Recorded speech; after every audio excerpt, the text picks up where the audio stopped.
जय हिंद मेरे दोस्तों। आपका स्वागत है आपके अपने YouTube चैनल प्रीतम एकेडमी परिवार में और मैं हूं सूरज कुमार। तो कैसे हैं आप लोग? आई होप कि आप लोग अच्छे होंगे, साथ ही साथ स्वस्थ होंगे। बेसिकली आज के इस वीडियो में हम लोग वे सारा स्टूडेंट जो बिहार और यूपी पॉलिटेक्निक का 2024 के लिए तैयारी कर रहे हैं उन सभी के लिए आज के इस वीडियो में हम लोग 30 मोस्ट VVI वायरल क्वेश्चंस लेकर आए हैं। Basically 30 most important MCQ questions आपके लिए लेकर आए हैं और ये सभी का सभी क्वेश्चंस साइंस का होने वाला है। और आपको पता है कि साइंस में आपका 2% पूछा जाता है, एक फिजिक्स पूछा जाता है, दूसरा केमिस्ट्री पूछा जाता है। ठीक है, तो आज के इस वीडियो में हम लोग फिजिक्स और केमिस्ट्री दोनों को मिलाकर 30 क्वेश्चन आपके लिए लेकर आए और ये 30 का 30 क्वेश्चन बहुत ही मोस्ट इंपॉर्टेंट है। या तो ये प्रीवियस ईयर में पूछे जा चुके हैं, फिर अपने आप में बहुत ज़्यादा संभावना लेकर आते हैं कि इस साल पूछा जाएगा। ठीक है ना, तो चलिए हम लोग स्टार्ट करते हैं। तो बेसिकली देखो, सबसे पहला जो प्रश्न आपके पास यहाँ पे है, देख सकते हो, लिखा है कि आधुनिक आवर्त नियम के अनुसार तत्वों के गुण आवर्त फलन होते हैं। इस टाइप का प्रश्न आता है, बहुत ही बार पूछा गया है। ठीक है ना, आधुनिक आवर्त सारणी यहाँ पूछा गया है। ठीक है ना, याद रखिए बात, आधुनिक आवर्त सारणी की बात चल रही है। ठीक है, तो आधुनिक आवर्त नियम के अनुसार तत्वों के गुण आवर्त फलन होते हैं परमाणु संख्या के, क्योंकि आधुनिक आवर्त सारणी वो किस पर आधारित है, वो परमाणु संख्या पर आधारित है, इसीलिए आपके पास 3 नंबर का ऑप्शन करेक्ट हो जाएगा।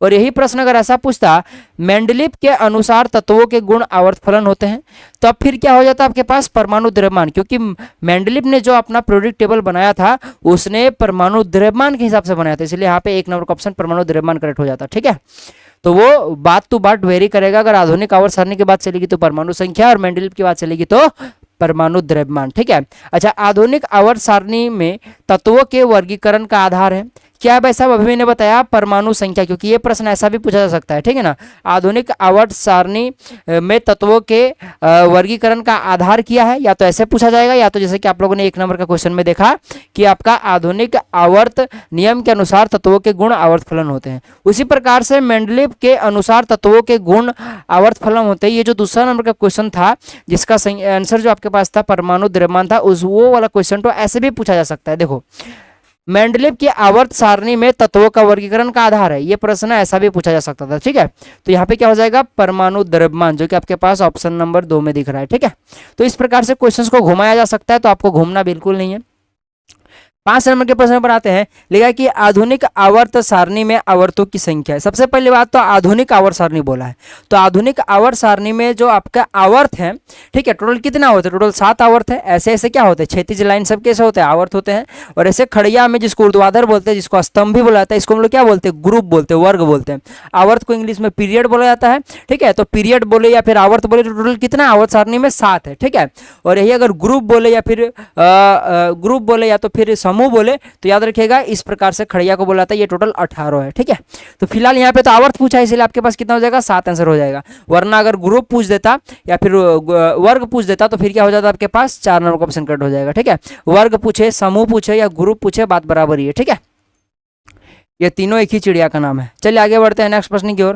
देख लो यहाँ पे लिखा हुआ है मेंडलीव के आवर्त सारणी में कितने आवर्त हैं? तो बेसिकली 7 आवर्त है। ठीक है, याद रखिएगा बात। और जो अगर हम लोग बात करें आवर्त तो 7 है, यानी ऐसे ऐसे 7 है, परंतु खड़िया में इस प्रकार से कितने हैं, जिसको ग्रुप बुलाता है, तो याद रखिएगा उसमें कितने? 8 है। ठीक है, चलिए आगे बढ़ते हैं नेक्स्ट प्रश्न की ओर। तो देखो यहाँ पे लिखा है कि परमाणु के एक मिनट, हाँ, परमाणु के तीसरे कोष में अधिक से अधिक कितने इलेक्ट्रॉन रह सकते हैं? तो याद रखिएगा किसी भी कोष की बात करें उसमें अगर आपको इलेक्ट्रॉनों की संख्या निकालना तो एक फॉर्मूला याद रखिएगा 2n²। तो यहाँ पे n का वैल्यू कितना रखना है? चूंकि यहाँ क्वेश्चन में दिया हुआ है तीसरा कोष, तो यही 3 का वैल्यू पुट कर दो यहाँ पे। तो 2 इंटू का n का जगह पे 3 और ये स्क्वायर हो गया, तो 2 का 2 हो गया, गुना में 3 का स्क्वायर कितना हो जाएगा? 9 हो जाएगा, 9 दूना 18, यानी कि इसका आंसर क्या हो जाएगा? 18। यानी कि परमाणु के तीसरे कोष में 18 इलेक्ट्रॉन रह सकते हैं। और बात सही है, क्योंकि पहला कोष K होता है, दूसरा कोष L होता है, तीसरा कोष आपका M होता है। और आपको पता है K में आपके पास 2 इलेक्ट्रॉन होते हैं, L में आपके पास 8 इलेक्ट्रॉन होते हैं और M में आपके पास 18 इलेक्ट्रॉन होते हैं। और इस प्रकार से ये चलता चला जाता है 2n² के हिसाब से बढ़ते चला जाता है इलेक्ट्रॉनों की संख्या। ठीक है, आई होप की चीजें समझ पा रहे हो आप लोग। चलिए आगे बढ़ते हैं। यहाँ पे लिखा है कि आवर्त सारणी में किस तत्व की उपस्थिति अनिश्चित रहती है? यहाँ पे सीधी सीधी बोले कि आवर्त सारणी में, आधुनिक आवर्त सारणी में वो कौन सा तत्व है जिसका अभी तक कोई भी जगह डिसाइड नहीं कर पाया है कोई, ठीक है, तो वो हो गया आपका पास हाइड्रोजन, ठीक है। याद रखिए बात, 1 नंबर का ऑप्शन आपका यही करेक्ट हो जाएगा। चलिए आगे बढ़ते हैं 9 नंबर के प्रश्न पे। 9 नंबर का प्रश्न लिखा है कि आवर्त सारणी के प्रथम आवर्त में कितने तत्व हैं। यहाँ पे आवर्त सारणी बेसिकली आधुनिक आवर्त सारणी की बात चल रही है, तो आपको पता होगा यहाँ पे आवर्त पूछा गया, यानी कि ऐसा ऐसा आवर्त कितने होते हैं, टोटल 7 होता है, अभी मैंने बताया था, और ग्रुप कितने होते हैं, टोटल 18 होते हैं, ठीक है। तो आधुनिक आवर्त सारणी में जो पहला आवर्त है, यानी कि जो आपका पहला पीरियड है, उसमें दो होते हैं, ये मतलब 2 एलिमेंट होते हैं, इधर आपका हाइड्रोजन होता है, इधर आपका हीलियम होता है, 2 ही होता है। उसके बाद दूसरा जो आपके पास पीरियड है, उसमें आपके पास टोटल 8 होते हैं, ठीक है। तीसरा में भी आपका 8 ही होते हैं, 8 ही तत्व होते हैं। चौथा में आपका 18 तत्व होता है।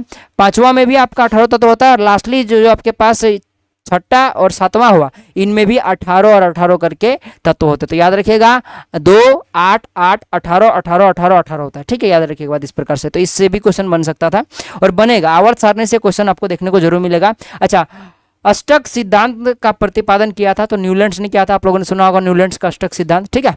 चलिए आगे बढ़ते हैं। CnH2n+2, CnH2n+2 किसका सामान्य सूत्र है। तो सबको पता है कि एल्केन का CnH2n+2 होता है। अल्केन को ही हम लोग संतृप्त हाइड्रोकार्बन बोलते हैं, बाकी जो अल्काइन और एल्कीन है इसको क्या बुलाते हैं हम लोग, असंतृप्त हाइड्रोकार्बन बोलते हैं, ठीक है। तो बेसिकली ये अल्केन का हो जाएगा, 1 नंबर का ऑप्शन कट हो जाएगा। बाकी अल्केन अल्कीन अल्काइन का आगे भी चल के क्वेश्चन आने वाला है, तो वहाँ आपको डाउट क्लियर हो जाएगा, ठीक है। 12 नंबर का प्रश्न देख लो, एल्डिहाइड का प्रकारात्मक समूह है। तो एल्डिहाइड बोला ना, तो एल्डिहाइड का आपके पास होता है CHO, याद रखिएगा एल्डिहाइड का CHO होता है, यानी कि 2 नंबर का ऑप्शन कट हो जाएगा। यही अगर कीटोन पूछता तो कीटोन आपका हो जाता CO। अगर आपके पास कार्बोक्सिलिक अम्ल पूछता तो COOH हो जाता, और आपके पास अल्कोहल पूछता तो उसको OH हो जाता, और अगर हेलो ग्रुप पूछता तो हो सकता तो उसमें क्लोरीन हो जाता, या फिर ब्रोमीन हो जाता, या आयोडीन हो जाता, या फ्लोरीन हो जाता। तो वो डिपेंड करता है कि किसकी बात चल रही है, ठीक है। तो इस प्रकार से होता है, ठीक है ना। और सीधा सीधी हेलोजन ग्रुप को ऐसे भी लिखा जाता है X देकर, ठीक है। तो आप लोग को चीजें समझ में आ गई। चलिए आगे बढ़ते हैं हम लोग नेक्स्ट प्रश्न की ओर। अच्छा, एथेनॉल सोडियम से अभिक्रिया कर कौन सा गैस देता है। तो एथेनॉल एक प्रकार का अल्कोहल ही है, एक प्रकार का OH ही है, और अल्कोहल कभी भी सोडियम से अभिक्रिया करेगा तो वो हाइड्रोजन गैस देता है, H2 गैस देता है, यानी कि आपके पास 1 नंबर का ऑप्शन कट हो जाएगा। उसी प्रकार से एथेन का आणविक सूत्र C2H6 है, सबको पता है भाई साहब। तो इसमें सीधा सीधे पूछा कि कितने सहसंयोजी आबंध होते हैं। तो देखो इसका मैं अभी क्या करता हूँ, इसका स्ट्रक्चर बना के आपको दिखाता हूँ, ठीक है। तो देखो इसका जो स्ट्रक्चर बनेगा, 2 कार्बन है तो इस प्रकार से 2 कार्बन होगा, और सब में सिंगल सिंगल बॉन्ड होगा, ठीक है। और यहाँ से देख लो, इधर 3 हाइड्रोजन आ जाएगा, और यहाँ पे आपके पास 3 हाइड्रोजन हो जाएगा। जितने आबंध दिख रहे हैं उतने सहसंयोजी आबंध होंगे। तो एक यहाँ दिख रहा है 2 3 4 5 6 7, यानी 7 हो जाएगा, यानी कि 2 नंबर का ऑप्शन आपका करेक्ट हो जाएगा, ठीक है। चलिए आगे बढ़ते हैं नेक्स्ट प्रश्न की ओर। देख लो यहाँ पे लिखा है कि ब्यूटेनॉन, क्या लिखा है कि ब्यूटेनॉन चतुर्थ कार्बन यौगिक है। जाहिर सी बात है ब्यूटेनॉन चतुर्थ कार्बन यौगिक, क्योंकि ब्यूटेनॉन में 4 कार्बन होता है, ठीक है। अच्छा, जिसका प्रकारात्मक समूह है, तो भाई साहब देख लो यहाँ पे ब्यूटेनॉन है लास्ट में ना, नॉन मतलब होता है कीटोन, क्या होता है कीटोन, ठीक है। और कीटोन को हम लोग CO से भी दिखाते हैं, ठीक है। तो यानी कि 3 नंबर का ऑप्शन करेक्ट हो जाएगा। कार्बोक्सिलिक अम्ल अगर रहता तो इसको ओइक एसिड आपको लास्ट में मिलता, एल्डिहाइड अगर रहता तो ऑल मिलता, और अगर अल्कोहल मिलता तो आपके पास ऑल मिलता, ठीक है। याद रखिए बात, एल्डिहाइड में ऑल और अल्कोहल में ऑल, ठीक है। चलिए आगे बढ़ते हैं हम लोग नेक्स्ट प्रश्न की ओर। लास्ट में 16 नंबर के प्रश्न पर आता लिखा है कि एल्किनो का सामान्य सूत्र है, यानी कि एल्किन का सामान्य सूत्र क्या होता है। तो समझो मेरा बात, देखो एक होता है आपके पास एल्केन, ठीक है, एक होता है आपके पास एल्काइन।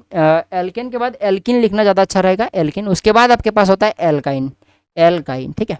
तो एल्केन का होता है CnH2n+2 होता है, ठीक है। अल्कीन का जो होता है वो CnH2n होता है, और एल्काइन का CnH2n-2 होता है, ठीक है। एल्केन अकेला संतृप्त हाइड्रोकार्बन है, क्योंकि इसमें सभी में सिंगल बॉन्ड पाया जाता है, और बाकी एल्कीन में डबल बॉन्ड पाया जाता है, जिस कारण से ये असंतृप्त हाइड्रोकार्बन होता है, और अल्काइन में ट्रिपल बॉन्ड पाया जाता है, जिस कारण से ये भी असंतृप्त हाइड्रोकार्बन होता है, ठीक है ना।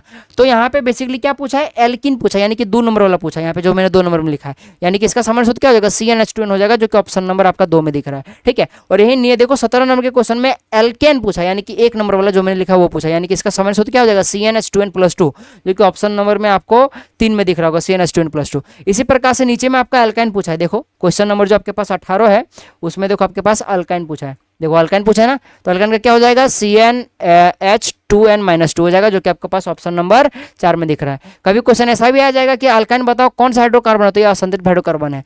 एल्किन भी क्या है, असंतृप्त हाइड्रोकार्बन है, और अल्केन क्या है, संतृप्त हाइड्रोकार्बन, याद रखिएगा बात, ठीक है।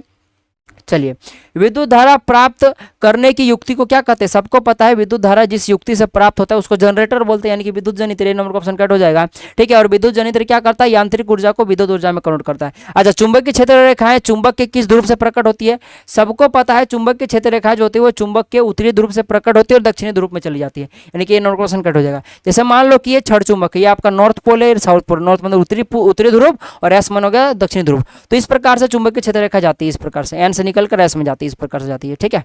तो नॉर्थ पोल से निकलकर साउथ पोल में जाती है, ठीक है। चलिए आगे बढ़ते हैं। और चुंबक के अंदर में ये समांतर होती है, याद रखिए बात, ये आपस में जो चुंबक के क्षेत्र रेखा होती है वो समांतर होती है, साथ ही साथ यहाँ पे डायरेक्शन उल्टा हो जाता है। चुंबक के अंदर में जैसे कि छड़ चुंबक की मैं बात करूँ तो छड़ चुंबक के अंदर में जो हो जाएगा समांतर रेखाएं हो जाती है, और साथ ही साथ जो उसका डायरेक्शन बदल जाता है, चुंबक के अंदर में साउथ से नॉर्थ जाता है, यानी कि दक्षिण से उत्तर की तरफ जाएगा, और चुंबक के बाहर में आपका उत्तर से दक्षिण में जाएगा। तो याद रखिएगा, चुंबक के बाहर पूछा है कि चुंबक के अंदर पूछा, थोड़ा ध्यान दीजिएगा। लीजिए, एक बहुत ही फेमस प्रश्न आ गया, बहुत इंपॉर्टेंट VBI प्रश्न आ गया, ठीक है, और इससे न्यूमेरिकल भी मिल सकता है आपको।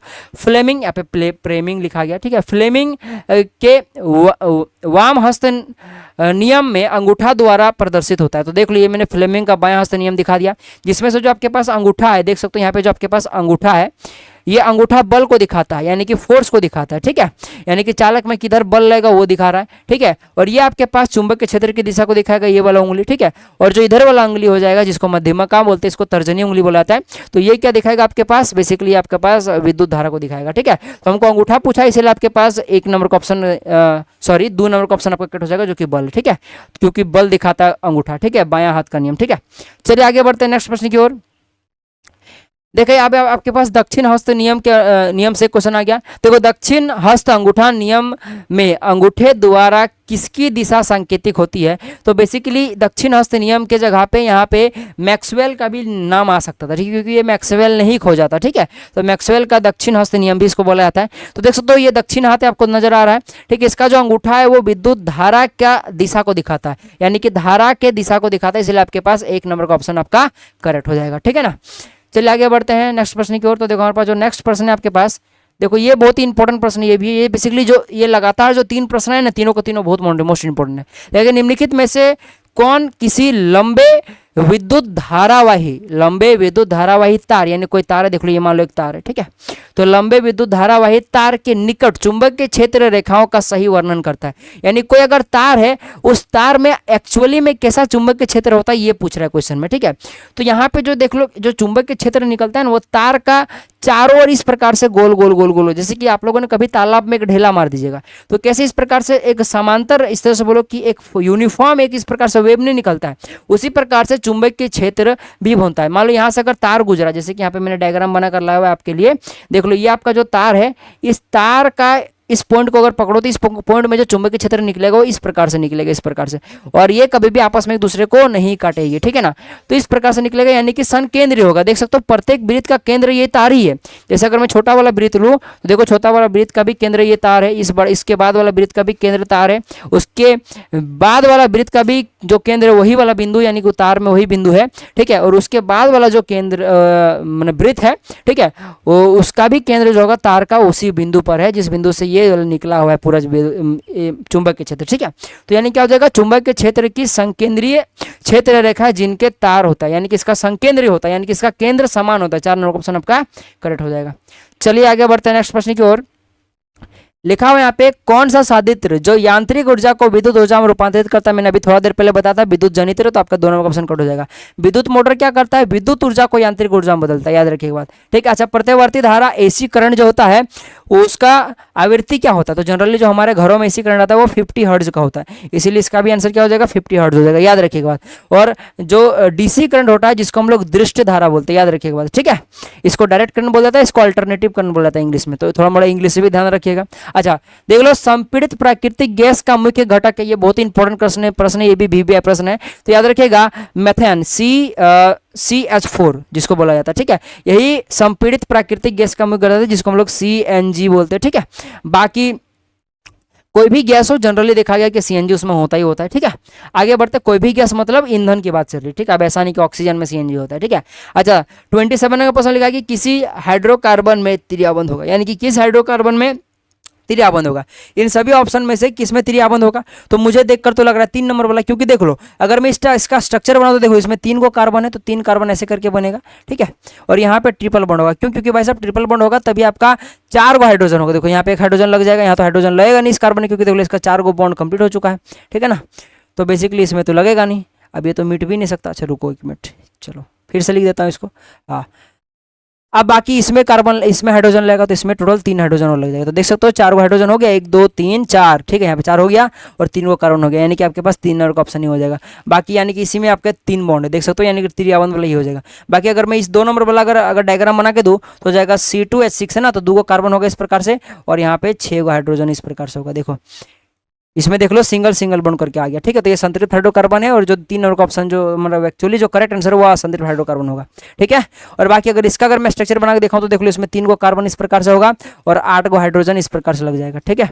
यहाँ पे 2 हाइड्रोजन लग जाएगा, यहाँ पे 3 हाइड्रोजन लग जाएगा, ठीक है। तो देखो इधर 3 को, इधर 3 को, 6 को, 7 8 को, तो ये भी आपका देखा जाए तो संतृप्त हाइड्रोकार्बन हो जाएगा। ये तो संतृप्त हाइड्रोकार्बन है ही, इसका तो ऐसे बनेगा, CH4 सबको आता है, ठीक है। तो इस प्रकार से इसका आंसर दिया जाएगा।